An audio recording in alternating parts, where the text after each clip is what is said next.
to dreams reborn.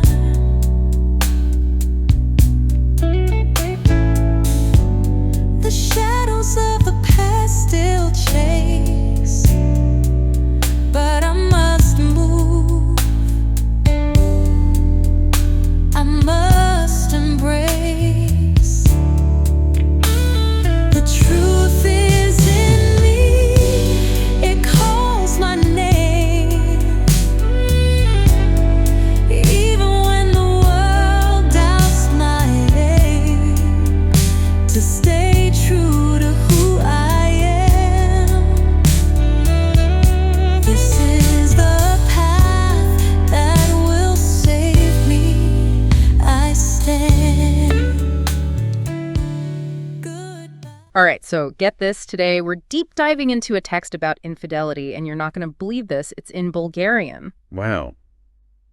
That's interesting already, and it's got me thinking, can staying true to yourself actually be like a form of betrayal? Yeah, exactly right. Like, it's kind of a weird way to think about it, because usually when we talk about infidelity, we're talking about romantic relationships, breaking trust and all that. Yeah, for sure.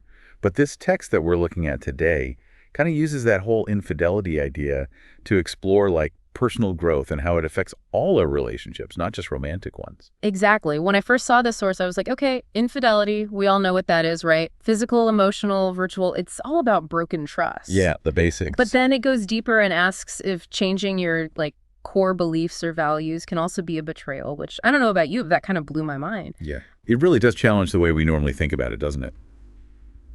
The text basically says that infidelity is anything that goes against trust and loyalty in a relationship, but then throws in this curveball like what happens when you betray yourself. Right. What if you grew up with certain beliefs, maybe your whole identity was built around them, but then you start to question those beliefs?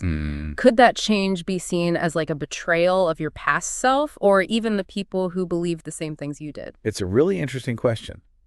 The text dives into this whole idea of self-betrayal as a type of infidelity, where you're basically sacrificing your own values or dreams, maybe to please other people. Oh, I've totally been there. You remember that time I took that corporate job right out of college? My family was over the moon, but I was so unhappy. It was like I was living their dream, not mine. That's a perfect example. Yeah. You were doing what everyone expected, but deep down, you were kind of betraying your own hopes and dreams. And the text argues that these kinds of compromises, even though they might seem necessary, can end up making you feel empty and unfulfilled. Yeah, you're living a lie. And it's not just about jobs. The text also talks about how this applies to beliefs too. When someone leaves a religious or political group that doesn't fit with their worldview anymore. Absolutely. That can be a huge source of conflict both inside yourself and in those relationships. Imagine growing up in a really strict religious community, and then as you get older, you realize your beliefs have changed completely. Leaving that community, even if it's the right thing for you, could feel like a massive betrayal to the people who stayed. Ooh, it's gotta be tough.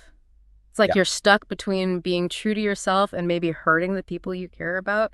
Is it even possible to do that without causing some damage? That's the big question, isn't it? And the text doesn't give us any easy answers. It recognizes that these shifts in beliefs and values can be super hard, both for the person going through it and the people around them. But it also stresses how important Honesty, yeah, but also self-awareness. It's about recognizing when something feels off, like it doesn't match who you are anymore, and then being brave enough to actually do something about it, even if it shakes things up. Exactly. And that act of courage, even though it might cause some friction, is also what allows for growth and being true to yourself. Okay, so we've talked about betraying your own values, but what about when that growth means betraying other people's expectations? Is that just bound to happen? And is it always a bad thing? That's where things get really interesting, and that's what we're going to explore the next part of our deep dive. This whole thing about betraying expectations, it makes me think of something the text mentions about romantic relationships, accusations of infidelity. Interesting. How does that connect to what we've been talking about? Well, just think about it. The text says that in a healthy relationship, partners should respect each other's choices and freedom. Accusing someone of infidelity shouldn't be a way to, control them or make them conform. I see what you mean. It's like saying that in a good relationship, personal growth isn't a threat. Yeah. Exactly. You should be happy about your partner's growth, not scared of it. But sometimes those infidelity accusations are just a way to control the other person. Like saying, you better stay exactly the same or else. I had a friend who went through something like that. Her partner would accuse her of flirting or being interested in other people whenever she wanted to hang out with her own friends. That's a classic example of how infidelity can be twisted into a weapon. It's not about caring for the relationship. It's about power and control. It's almost like they see their partner's growth as a betrayal because it changes the relationship. That's it. And that can be so damaging. It creates this whole atmosphere of suspicion and insecurity where one person's freedom is always being questioned. So how can someone tell if it's genuine concern about infidelity or just manipulation? Well, the text suggests looking for patterns. Is your partner always checking up on you, demanding to know where you are, or trying to isolate you from your friends and family? Yeah, that's a bad sign for sure. It's one thing to talk openly about worries, but using accusations to keep someone under control is not okay. Exactly. And if those accusations are based on nothing concrete, just vague suspicions or jealousy, then that's another red flag. It's like they're projecting their own insecurities onto their relationship, making drama where there is none. You got it. And that kind of behavior can destroy the most important thing in a relationship, trust. Okay, so let's say you're in this situation. What can you do? How do you deal with these manipulative accusations? The first step, and this is really important, is to realize that this behavior is not okay. You deserve to be in a relationship where you feel respected and trusted, not controlled. Right. You shouldn't have to constantly prove yourself or defend your actions when you're not doing anything wrong. Exactly. You need to communicate that to your partner. Be clear and direct. Tell them how these accusations make you feel and why they're hurting the relationship. That takes a lot of courage, especially when you're dealing with someone who might be manipulative. It does. And sometimes just talking isn't enough. Sometimes you need help from a therapist or counselor. It gives you a safe space to work through things and learn to communicate better. Like having a referee to help you through those tough conversations and set boundaries. Yeah. And sometimes even with therapy, the controlling behavior doesn't stop. In those cases, the text kind of implies that you might need to. To leave? It's a hard decision. Yeah. But sometimes ending the relationship is the best thing for you. Staying in a situation where you're constantly manipulated or controlled is like betraying yourself. Remember, you deserve a relationship where you can be your true self, where your growth is celebrated, not punished. That's a powerful message. So we've gone from talking about betrayal in terms of personal growth to betrayal in a romantic relationship. And then it all comes down to staying true to yourself even when it's hard. Exactly. And the text goes even further, suggesting that. Okay, so we've talked about how staying true to yourself can sometimes feel like you're betraying people, especially like your past self or people you care about. But the text doesn't just leave us hanging with all that heavy stuff. It actually gives a really helpful perspective, too. Yeah, definitely. The text reminds us that, growing and changing as a person aren't betrayals. They're actually crucial for a happy life. It's like those growing pains you get when you're a kid, right? Yeah. Except instead of your bones, it's your beliefs and values that are like stretching and changing. I like that. That's a great way to put it. It's kind of uncomfortable, but it's part of growing up. The text encourages us to embrace those changes, even if they cause some friction or arguments, because ultimately, when your life matches your true values, you'll feel more at peace and satisfied.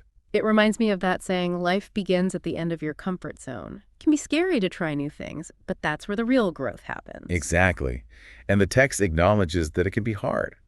There's often a grieving process when we let go of something that used to be important to us, even if it's not good for us anymore.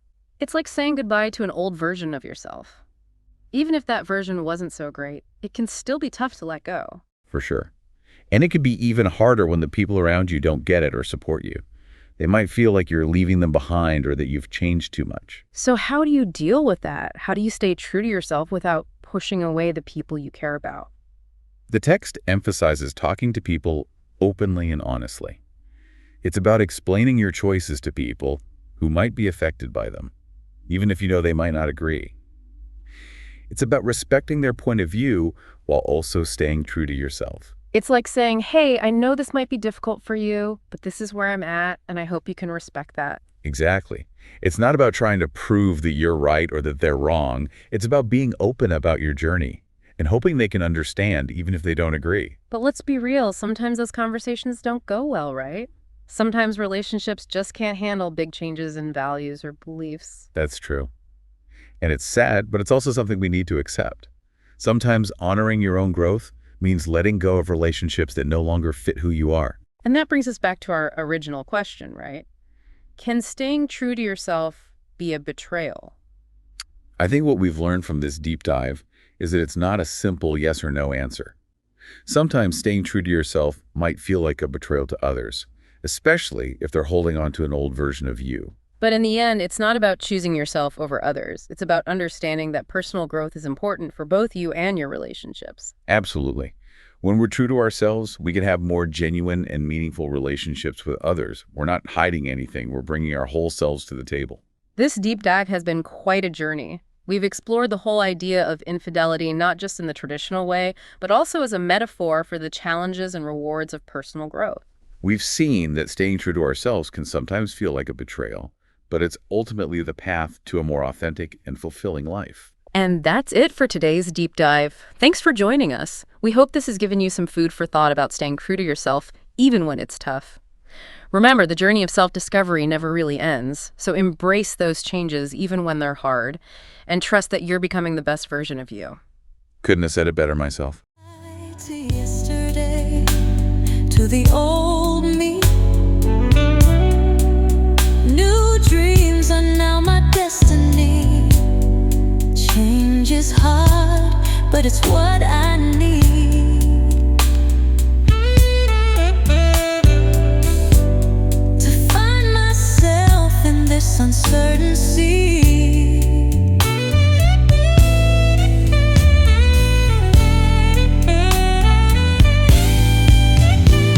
The truth is in me, it guides my way. Even when the path is unknown today, to stay true to who I am. This is